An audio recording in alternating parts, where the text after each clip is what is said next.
ninth standard. Today we have to learn English grammar and our topic is clauses. I want to tell you one thing that clauses means what? First of all, but the first question rises in our mind and that one is what are clauses? In fact, the clauses are the part of the sentence. And which sentence? Complex sentence. We are going to see that.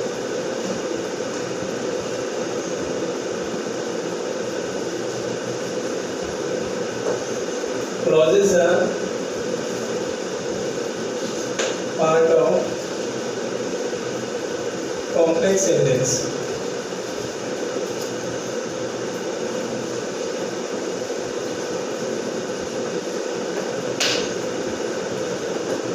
So this is again a little definition of clauses. In fact, when we don't get the clear idea of clauses, what are they? And what is the function of them in the sentence? Though they are the part of the sentence, in fact, and they have subject and finite verb also, but they do not make the complete sense. And why is it so? Because they are dependent on main clause for the complete sense. That is the reason. And these clauses, in fact, the second point, the first point, the second point I am going to write here. Clauses are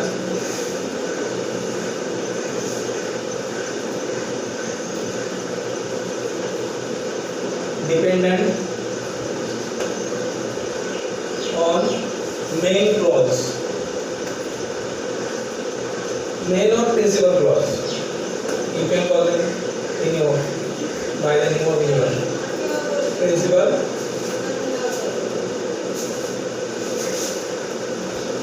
clause for the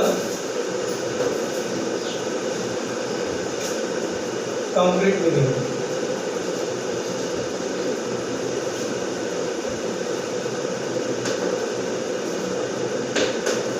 In fact, while dealing with the clauses, you need to know these basic rules of the clauses. Then it will be easier for you to understand them clearly. So these are the rules, 1 and 2. These are main rules I am telling you there. Clauses are part of complex sentence. First of all, you will get an idea about them. Second one, clauses are dependent on noun or principal clause, main or principal clause for the complete meaning. Because if they stand alone, they cannot mean completely. They cannot make the complete sense, I mean to say. Because why it is so? The third one, the third point, they are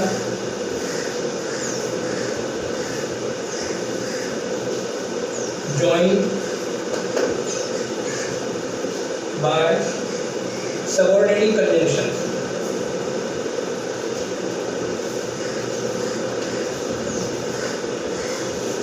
Subordinating conjunctions.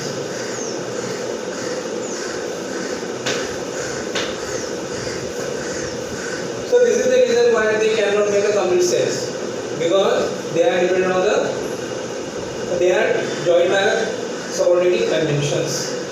That is the reason. Now we have to see moreover how they are divided into two parts.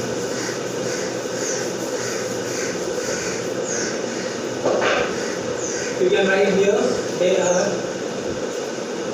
1 minute, just a minute. The sentence I am to say.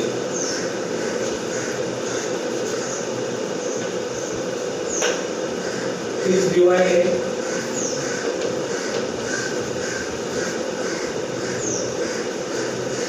into two parts.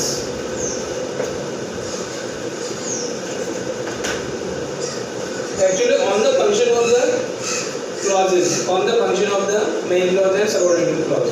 Okay? On that basis, the sentence is divided into two parts, and which are that one. The first one is called principal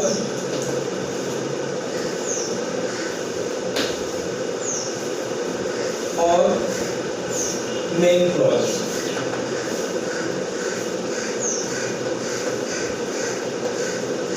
So which one is the part? That one is called main clause or principal clause. That we want to see that now. Here. From this definition of the idea is clear to you. So this clause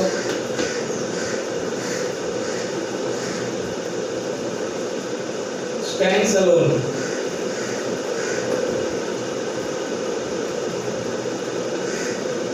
As it has subject and finite verb.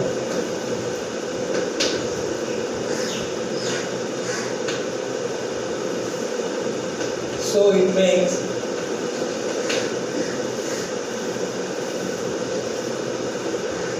complete sense.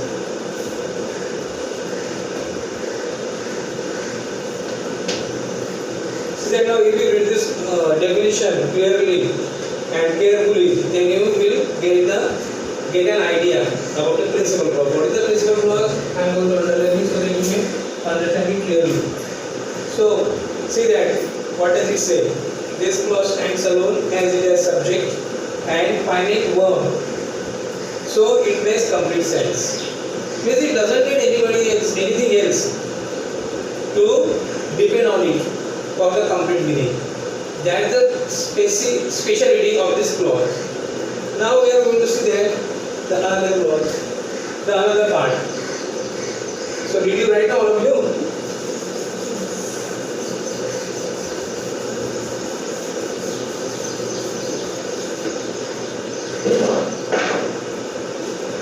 The second one is dependent clause.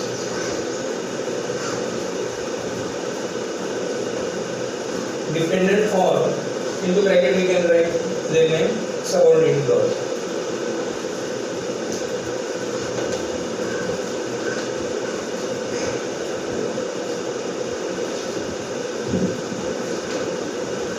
Actually from the title we understand the function of this clause. Because the information is actually included in the title. What is a dependent or subordinate clause? Which cannot stand alone. So this type of clause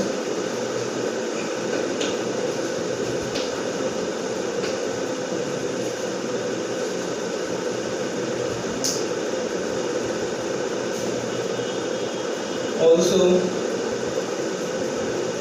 having subject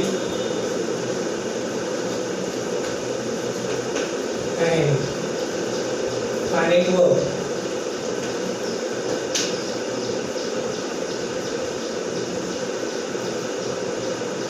But it does not stand alone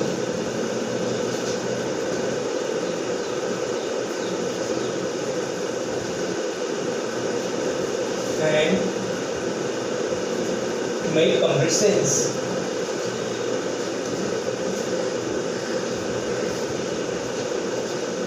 Make complete sense without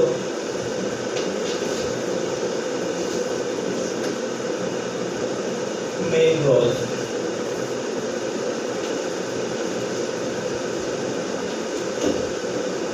So look, this is the definition of the dependent clause. From the definition we get the clear idea of dependent clause. What type of clause is called the dependent clause, and you can understand that when you will come to know, when you will come across such clauses in the sentences. Because I am going to give you the clue for identifying the clauses, through which you can identify that what is that clue. The clue is subordinate conjunction. I will give you the specific conjunction, subordinate conjunction, so that you can identify the particular clause.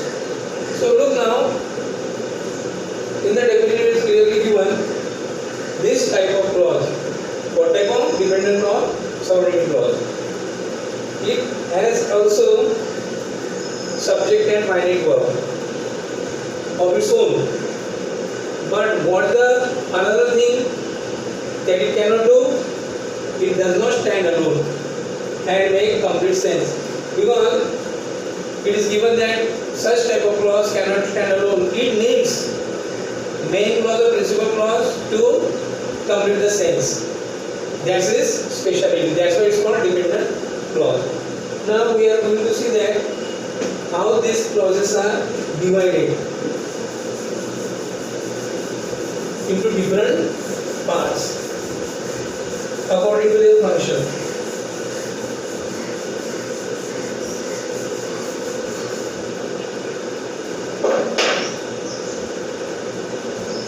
Now, clauses are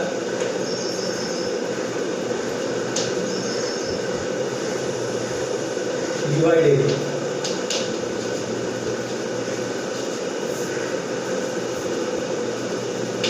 into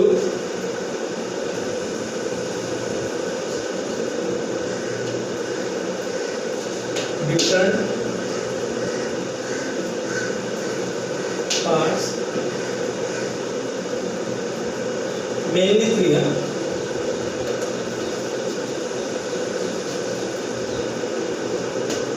Mainly three, according to their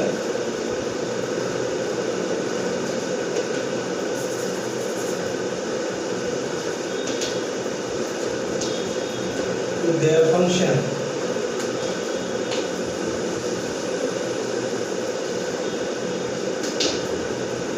They do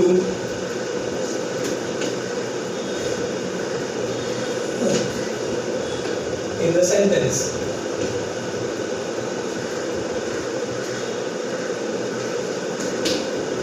Now, why they are divided into three, mainly three parts?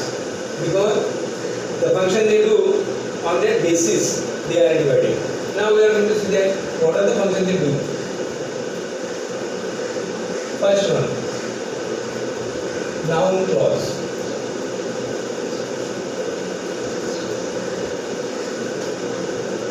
What's the definition? It's a very small and easy. The clause that do the function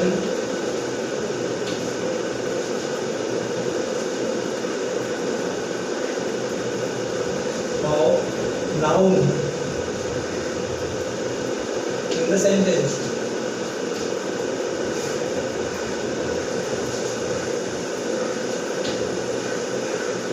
And having subject and finite verb.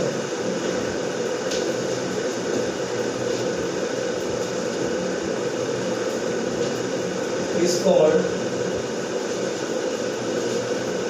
noun clause.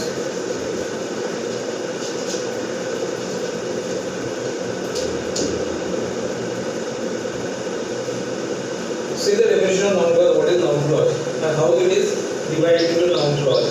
Why the particular clause is called noun clause? Because this clause actually does the function of noun in the sentence. In fact, noun is what, as we know that in the parts of speech, in the parts of speech, there are many parts of speech, correct? So one of them is noun also.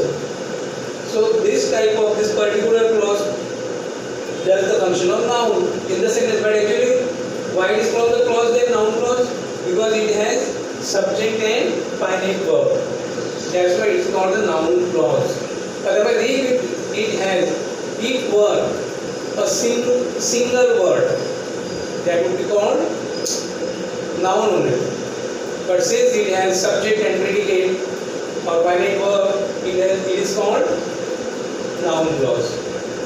Got it? Another one we are going to see that. First of all, we are going to see the part of the clauses. This is important. This is the base.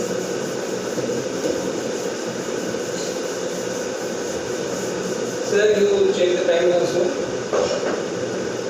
Continue.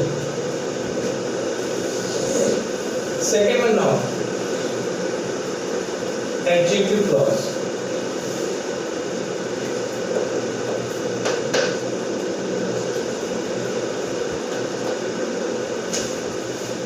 But it is the same thing. What it happened with noun clause. The adjective also one of the part of speech. Right? So look now, what does it tell?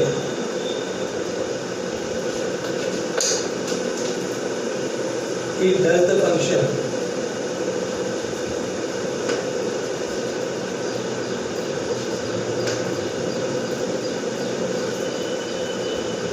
of an adjective.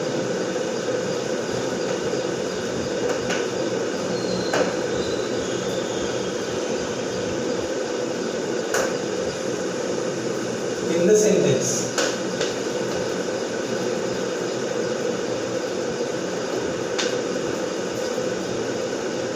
So it's called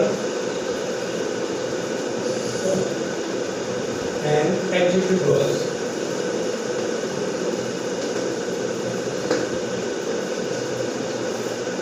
In fact, in this clause I did not mention that it has a subject and finite verb because it is understood now. It's happening with each and every clauses. That's why they are called the clauses, because they have subject and finite verb, and they do the function of that say parts of speech. So this is the adjective clause. We got it that now. Another one now, third one, adverb clause.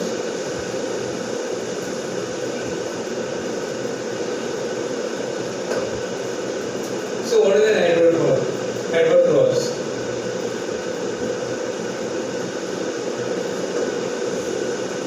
It works as an adverb. So it's called an adverb clause.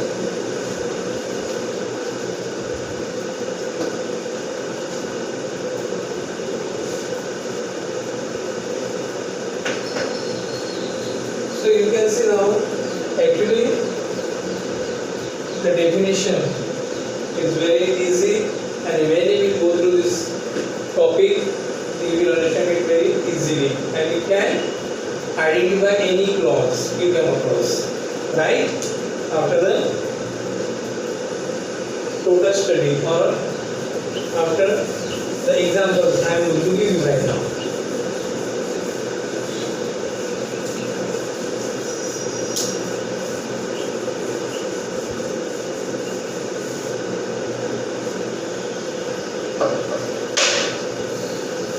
The first one I am going to take now. That one is noun clause.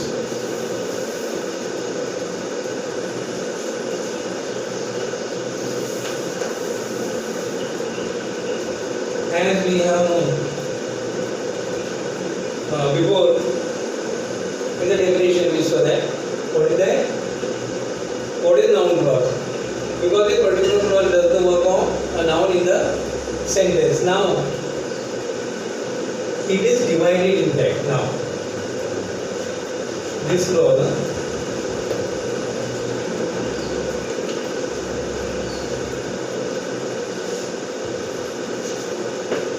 into different parts.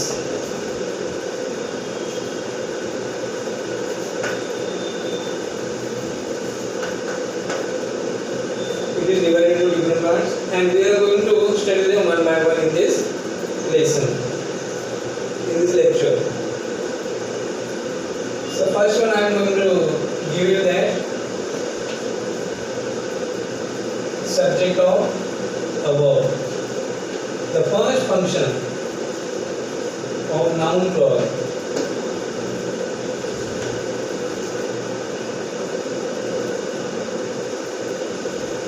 subject of a verb. Look now, in this particular time, it does the work of subject of a verb. Let's see that with the above the examples. One, for example,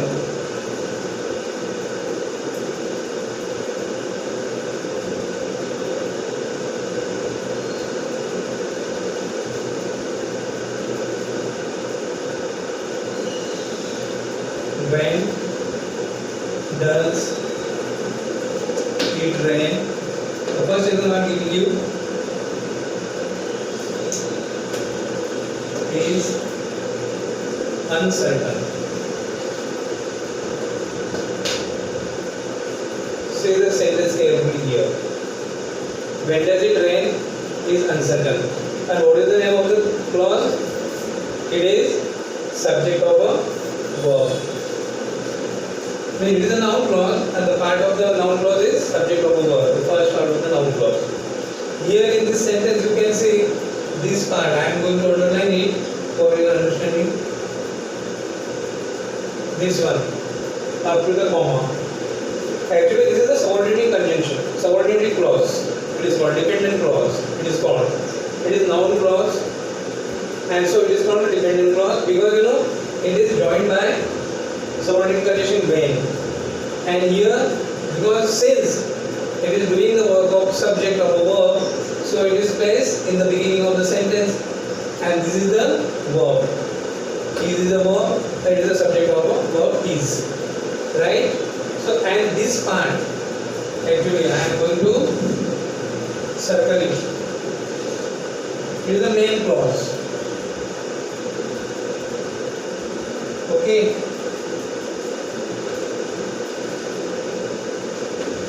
This one which is in the circle, you can see it is the main clause, and which is underlined, it is a subordinate clause.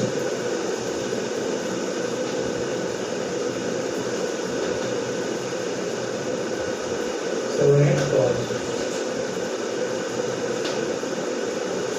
So you can see that here I am telling that the subject is understood here in the main clause, it, but it is not mentioned as per the rule of English when we go to that, when we study the clauses. So that way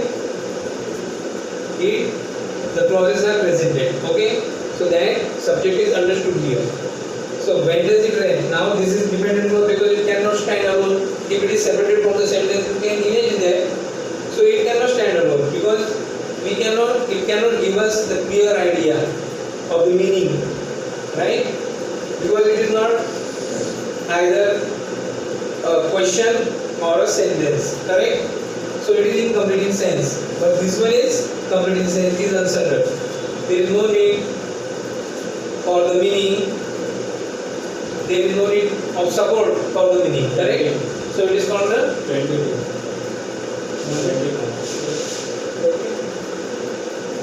Should I continue or as you wish? because it will not So see the student, we have started noun clauses and its kinds. In the next lecture I will show you the other parts of other clauses. Okay, your homework is listen, your homework is you have to find out such sentences from your textbook and write them at least 5 sentences and separate them on the basis of main clause and subordinate clause. Okay, that's it.